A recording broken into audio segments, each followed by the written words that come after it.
Olá, boa tarde. Foi sancionada a Lei Brasileira de Inclusão da Pessoa com Deficiência, conhecida como Lei Romário. A lei, que demorou 15 anos para ser aprovada, pretende garantir direitos que prometem melhorar a vida de mais de 45 milhões de brasileiros.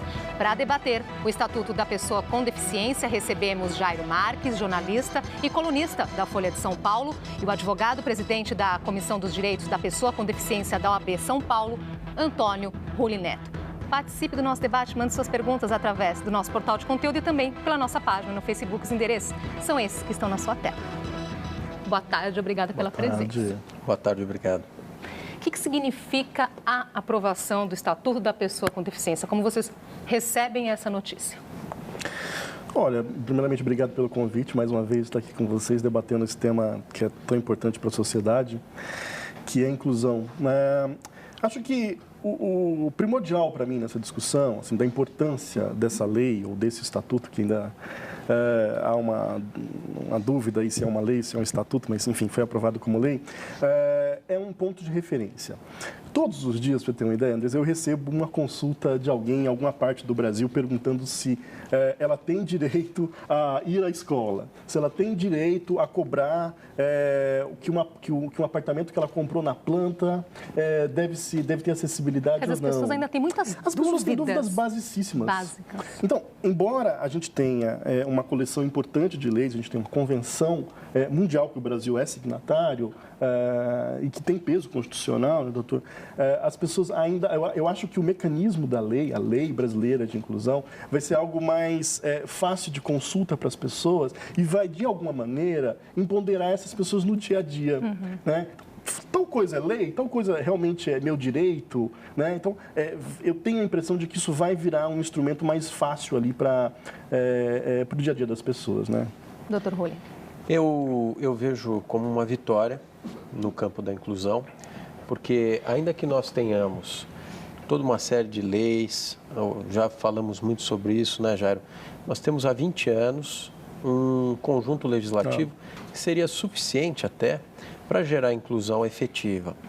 Mas isso, ao longo do tempo, não foi cumprido. Então, qualquer passo que se dê no caminho da inclusão, como foi esse? Veio a Convenção dos Direitos da Pessoa com Deficiência, como o Jairo lembrou, tem força de emenda constitucional, por conta da emenda 45 de 2004. É um tratado que foi recebido, então, no nosso direito como uma emenda constitucional, o que é importantíssimo. E depois dessa convenção, vem o Estatuto da Pessoa com Deficiência e consolida. E, mais uma vez, traz ao público a necessidade de nós adotarmos essas medidas para gerar efetiva inclusão das pessoas. Então, agora é um importante passo. Nós vimos aí a questão, 15 anos de discussão, o que explica essa demora? 15 anos é bastante tempo, não é, Jair? Acho que ainda hoje, com a lei aprovada, a gente tem uma série de discussões em curso, né? Debater inclusão no Brasil ainda tem uma série de empecilhos de ordem prática, de entendimento, de sensibilidade, que eu acho que é preciso sim ter um grau de sensibilidade para entender as diferenças dos outros, entender por que o outro deve ter um direito a uma prioridade ou não ter um direito a uma prioridade. Enfim, e a lei demorou esse tempo todo também porque houve embates políticos, porque houve um tempo grande demais para discussões. Nesse meio tempo, aprovou-se a convenção no Brasil, né? O Brasil ratificou a convenção. Então, os valores foram mudando, inclusive durante a tramitação dessa lei, né? Que ficou dormente durante um bom tempo também, né? Ela ficou 3 anos, né, doutor, parado ali. Ficou mais ou menos vários anos parada e ela voltou principalmente à discussão depois da convenção. Exato. Vocês estão citando muito essa questão da convenção. Rapidamente, o que significa a assinatura dessa convenção? A convenção é um documento internacional. Isso. Assinado por vários países, inclusive o Brasil, e como uma convenção, como um tratado internacional, uma convenção, ela não teria força imediatamente no direito brasileiro, mas ela foi ratificada aqui e, por conta disso, por ser um tratado de direitos humanos, ela passou a ter força dentro do Brasil como emenda constitucional, como uma emenda à própria Constituição. Essa convenção é um documento internacional debatido no âmbito da ONU mesmo, e ela leva em conta os direitos básicos da pessoa com deficiência, o que se considera no âmbito internacional como seriam aqueles direitos básicos. Isso foi colocado na convenção, muitos países são signatários, e o Brasil também, e o Brasil adotou como lei brasileira. Jairo, você colocou aí, são muitas as dúvidas, são tantas que as perguntas já estão chegando, né? Nós já vamos passar para as perguntas. Vamos começar, então, explicando o que traz essa lei da inclusão da pessoa com deficiência. Nós fizemos aqui, então, uma arte para ficar mais fácil o entendimento. Vamos aí, então. O que está valendo, né? Vamos lá. Então, primeiro, esse direito ao auxílio inclusão. O que isso significa? Bom, o auxílio inclusão vai ser um auxílio para que a pessoa com deficiência que resolva voltar ao mercado de trabalho, porque hoje há uma questão aí bem complicada. Então, a pessoa com deficiência, uma pessoa que sofreu um acidente grave, por exemplo, então ela tem direito à aposentadoria por invalidez, evidentemente que se essa for a análise da Previdência, e ela passa a receber um benefício. Quando ela opta por voltar ao mercado de trabalho, ela perde esse benefício. E isso gera na pessoa com deficiência uma dúvida muito cruel. O que eu vou trocar o certo pelo duvidoso, eu vou conseguir... Gera uma insegurança. Uma insegurança total. Eu vou conseguir voltar para o mercado de trabalho mesmo, eu vou ser aceito, eu vou conseguir chegar ao mercado de trabalho. Então, o auxílio é um benefício que vai ser intermediário nesse período em que a pessoa estiver entrando no mercado de trabalho, ela está em receio de perder a Previdência, né? Então ela vai receber esse benefício que ainda vai precisar de discussão, de regulamentação, durante um período de tempo em que ela pode se acomodar. Realmente, eu vou conseguir continuar trabalhando? Ótimo. Não vou conseguir, realmente eu não vou ter condições, que pouquíssimas pessoas não têm condições, eu queria afirmar isso. O trabalho é possível para muita gente, inclusive para pessoas com deficiência intelectual, que a gente precisa avançar nesse ponto. Então, ela vai receber o benefício aí num período de transição até que ela se firme. Um ponto importante, então, aprovado. Importantíssimo, para acabar com essa dúvida. Próximo aí, então, que está valendo, FGTS para aquisição de órteses e próteses.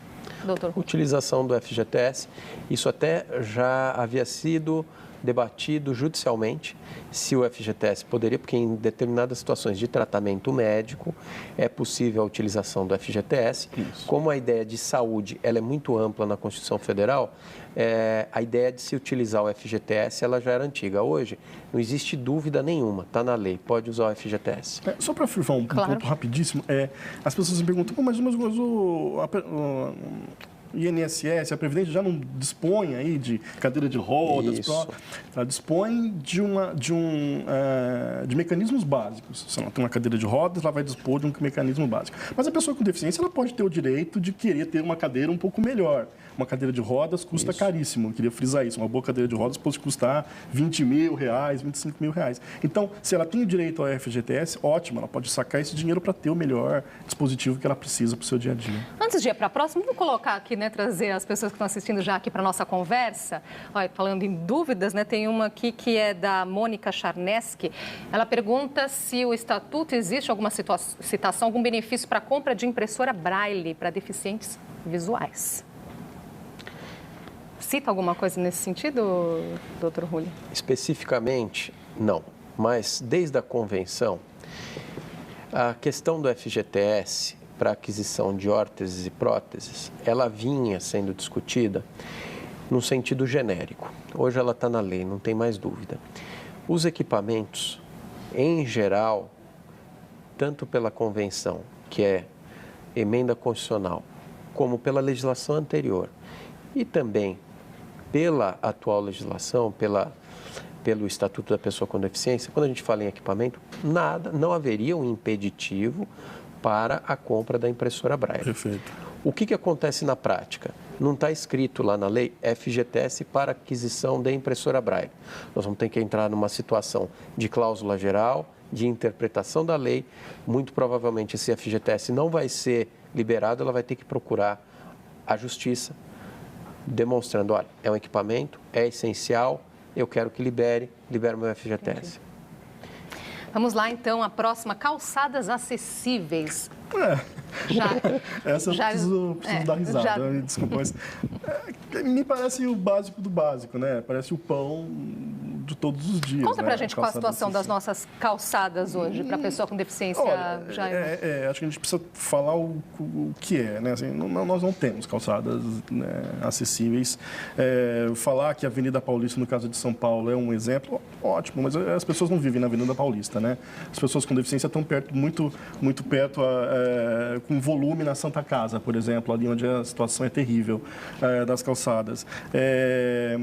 Enfim, a calçada acessível não atende somente o cadeirante, acho que isso é importante de frisar, né? Ela atende a mãe que está com carrinho de bebê, ela atende a pessoa idosa que precisa andar com mais atenção, ela atende o público em geral, a mulher de salto alto, né?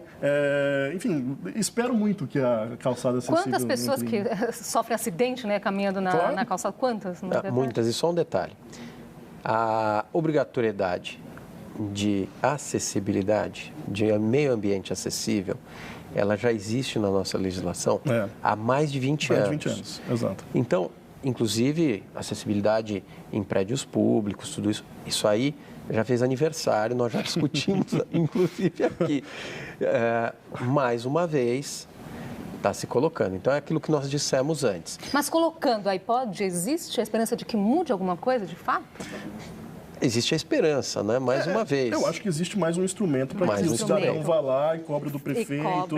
Enfim. E se renova essa obrigatoriedade, e o que nós dissemos ao início do programa, que se renova essa obrigatoriedade de calçadas acessíveis, enfim, de meio ambiente acessível de forma geral. Mas por falar nisso aí, né, mais um instrumento de cobrança, tem uma pergunta aqui da Júlia, que ela pergunta: o que a pessoa com deficiência deve fazer para obter seus direitos e para onde ela deve denunciar? Bom, você fala? Acho que é melhor você responder. Ótimo, vamos lá. Em primeiro lugar, o que nós sugerimos quando esses casos chegam e as pessoas nos perguntam? Primeiro, procure a autoridade local.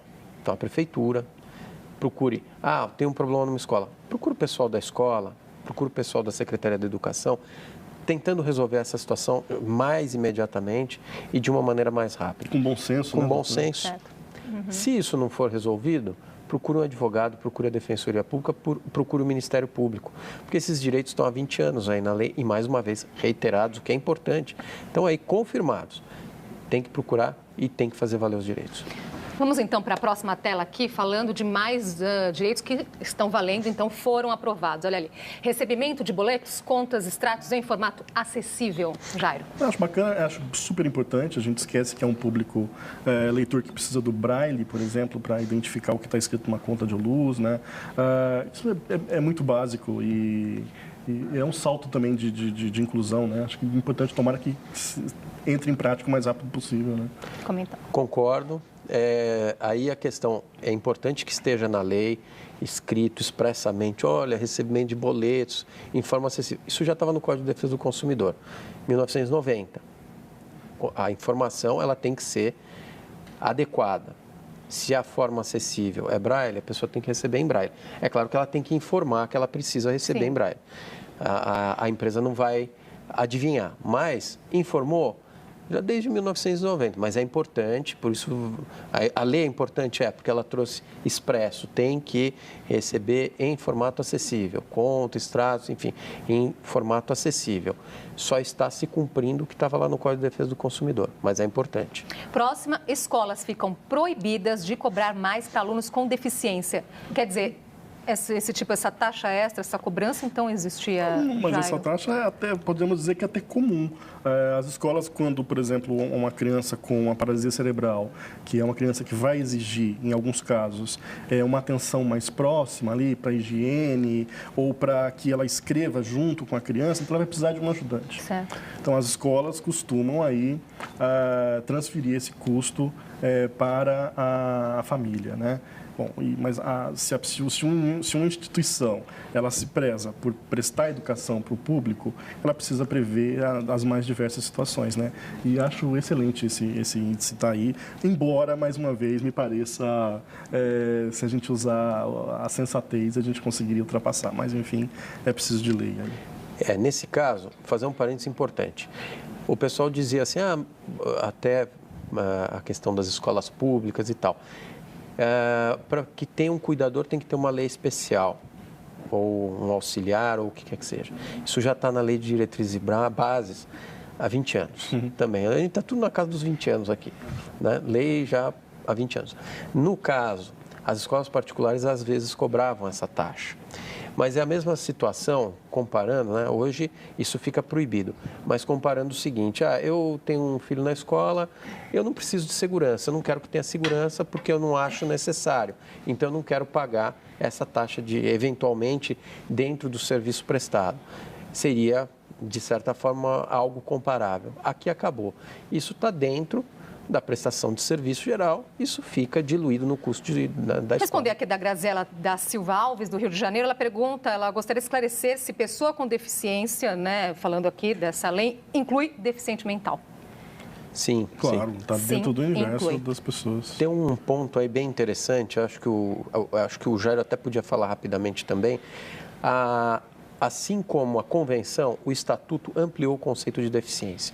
Então, havia uma dificuldade, esse ponto sim é importantíssimo, havia uma dificuldade nas legislações, nas leis anteriores, porque às vezes o pessoal queria classificar. Olha, então se tiver determinada deficiência é assim ou é assado. Exato.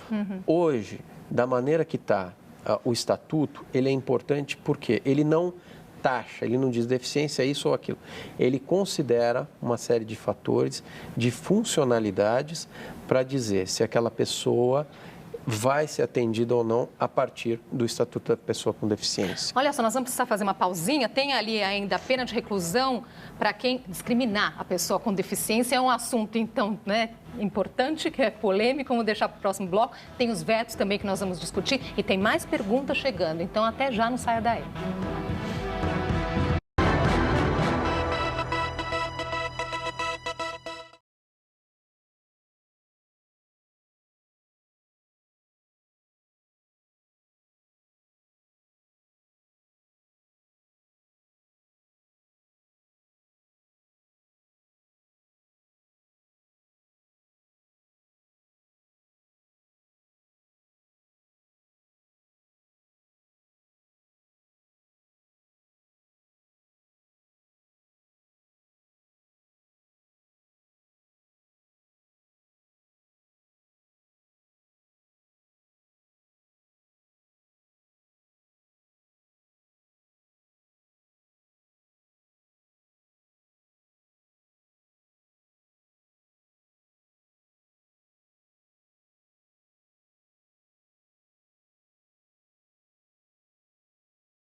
nós já estamos de volta com o JC Debate. Hoje conversamos sobre o Estatuto da Pessoa com Deficiência. Aqui com a gente, Jairo Marques, jornalista, colunista da Folha de São Paulo, e Antônio Ruli Neto, advogado, presidente da Comissão dos Direitos da Pessoa com Deficiência da OAB São Paulo. Continue participando do nosso debate. Bom, então no bloco anterior ficou faltando, nós estávamos falando aqui dos direitos que foram aprovados, que estão valendo. Vamos lá então, ficou faltando pena de reclusão de 1 a 3 anos para quem discriminar. O que significa a lei diz a respeito da discriminação? O que é discriminação? Parece incrível não haver ainda explicitamente a discriminação contra a pessoa com deficiência. O que vai ser um desafio bastante importante para os meios jurídicos interpretar o que é isso, né? Eu fico pensando que no meu dia a dia eu vou colocar umas 10 pessoas na cadeia por dia, doutor, porque se fosse ali, vai ler. Porque, por exemplo, se você pensar que quando eu não posso entrar num bar, né, para tomar o meu rabo de galo lá, ou tomar o meu cafezinho, eu não estou sendo discriminado de entrar num lugar, né? Acho que a discriminação acontece todos os dias e muitas vezes com a pessoa com deficiência. Agora, botar isso em prática vai ser um desafio. Eu concordo. Acho que o maior desafio vai ser colocar em prática. A lei diz exatamente o que é discriminação nesse sentido? Não. E vai ter que ser para que se configure um crime mesmo, vai ter que ser algum ato direto, algo... Porque uma discriminação omissiva, ela é por omissão, vamos dizer, o sujeito deixa de consertar a calçada. Se fosse por esse lado, é o que o Jair falou. Dezenas por dia sendo punidas. Agora, aí, gera muita falta de informação nesse sentido também, não? No sentido, assim, da pessoa acabar cometendo algum tipo de discriminação, mas porque não tem informação? Tem um aspecto que o doutor pode me corrigir, é legal, que a discriminação se configura quando ela cala fortemente no seu íntimo, né? Quando uma ação do outro cala fortemente no seu íntimo. Então, acho que volto a dizer, assim, vai ser um debate jurídico importante isso, né? Mas a gente sabe quando é uma discriminação flagrante. A pessoa com deficiência sabe, então ela vai dela ali juntar testemunhas, juntar fatos que vão ajudar a interpretação disso. Quer dizer, é difícil, mas de qualquer forma comemorado esse ponto. Né? Claro, importantíssimo. Agora, então, vamos para os vetos. Quer dizer, o que foi discutido ali para entrar na lei e a presidente Dilma vetou. Então, está ali. Empresas com mais de 50 funcionários. Então, ela vetou um ponto dali que obrigava empresas com 50 a 99 empregados a reservar pelo menos uma vaga para a pessoa com deficiência. É um ponto que gera um prejuízo. É claro que tem uma mensagem de veto importante, que seria uma questão econômica, a dificuldade de fiscalização. Mas, nesse ponto, o Jairo tem uma ideia que é bastante plausível, que o acesso ao mercado de trabalho numa empresa menor, ele é mais fácil. Então, por esse lado, esse veto gerou um prejuízo. Esse me doeu aí. Eu achei que... e até, inclusive, se eu não me engano, na justificativa do veto, algo como é preciso discutir mais esse ponto. É lamentável. Eu acho que a gente está num momento em que o Ministério Público do Trabalho tem feito um trabalho excessivo de fazer as empresas entenderem a importância da lei, e aí vem esse veto que poderia ampliar demais, mesmo que pudesse ampliar a mentalidade, sabe? O pequeno mercado ali que pode empregar a pessoa com deficiência, que tem uma dificuldade imensa de se deslocar por 3 quadras que sejam por causa das nossas calçadas, um escritório, você ampliaria o leque para a pessoa com deficiência trabalhar de uma forma incrível. Por exemplo, uma pessoa com Down poderia trabalhar num lugar que a família dela pudesse ser o seu próprio monitor ali, ficasse parte do dia ali olhando se está tudo bem. Enfim, eu Quer dizer, aqui a resposta para o Sidney está aí, né? O Sidney de Petrópolis. Devia então ter mais espaço no mercado de trabalho para pessoas com deficiência? Claro que sim, com certeza. Sim. Vamos ao próximo, só estou aqui monitorando o tempo, né? 10% das vagas de cursos de nível técnico e superior reservadas a pessoas com deficiência. Esse ponto também foi vetado. Foi vetado. Existe aparentemente um prejuízo, claro, mas na prática isso acaba sendo atendido. Essa reserva, pelo que parece, isso já acontece, a inclusão no ensino superior, ela acontece de uma maneira hoje até satisfatória.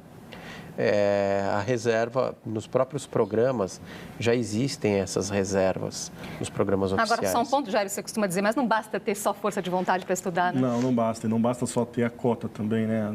Volto a dizer, às vezes chegar até a escola é de uma dificuldade incrível, né?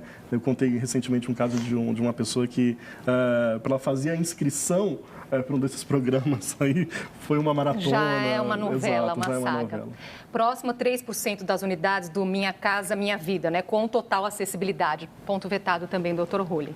Foi vetado também, é lamentável. Agora, de qualquer maneira, esse veto, os 3%, 5%, 10%, pouco importa, né?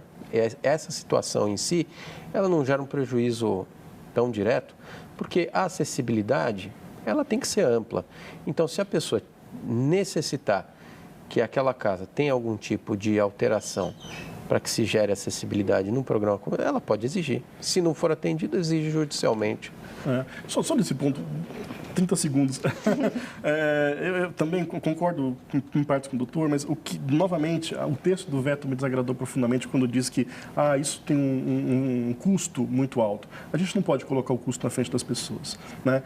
Recentemente eu fui para a Alemanha, num museu, e havia um mezanino com uma obra. No mezanino, uma obra, apenas uma.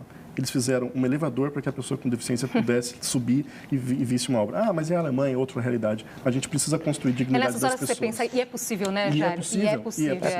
É possível. Vamos à próxima tela, então, para falar dos outros vetos. Então, tá aí, prioridade na tramitação de processos, cotas mínimas de carros adaptados em autoescolas e frotas de táxi, ampliação na isenção de IPI para automóveis. Qual desses aí que é, assim, vocês mais lamentaram o fato de ter sido vetado? A prioridade, ela já existe por outra lei e ela tem acontecido.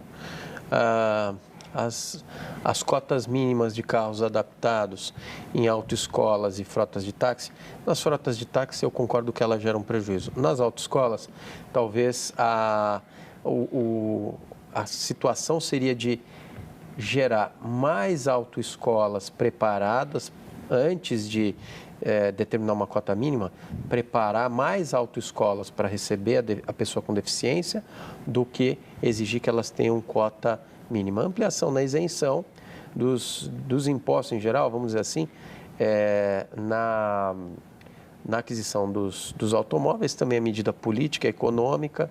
Exato. E, enfim, também gera um prejuízo para a pessoa com deficiência. Como está hoje a questão do IPI, a isenção do IPI para carros, por exemplo, se a pessoa com deficiência que tem um carro adaptado, ela for roubada, ela vai ficar 3 anos a pé, né? Porque a lei não vai permitir que ela compre outro carro, né?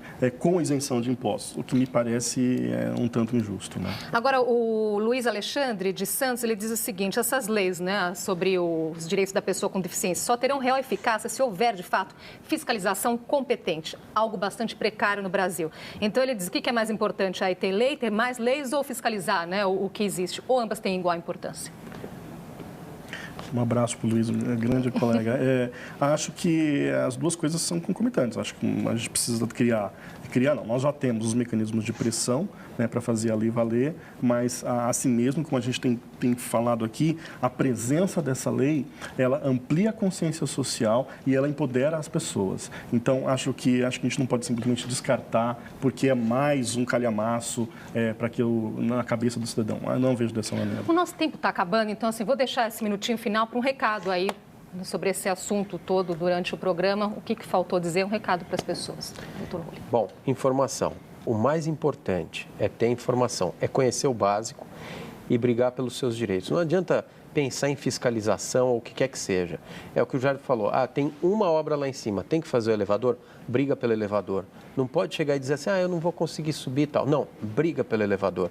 Esse é o recado. Tem que brigar pelos seus direitos. Não adianta a gente dizer, tem uma lei, mas eu não vou fazer, o Estado não faz, a iniciativa privada não faz tal. Brigue pelos seus direitos. Vá atrás. Procura advogado, procura defensoria, o Ministério Público, cobre do poder público, cobre da iniciativa privada. Jair. Um ponto que é importante que a lei reforça o que está no Estatuto. Somos pessoas. não somos portadores de nada, não somos doentes, não somos pessoas extremamente necessitadas. Somos pessoas que têm suas diferenças para viver em sociedade, né? E que a lei, embora vá proteger os 45 milhões de pessoas, ela vem no sentido de fazer com que a sociedade, com que a cidadania entenda um pouco mais sobre a realidade do outro e respeite essa realidade.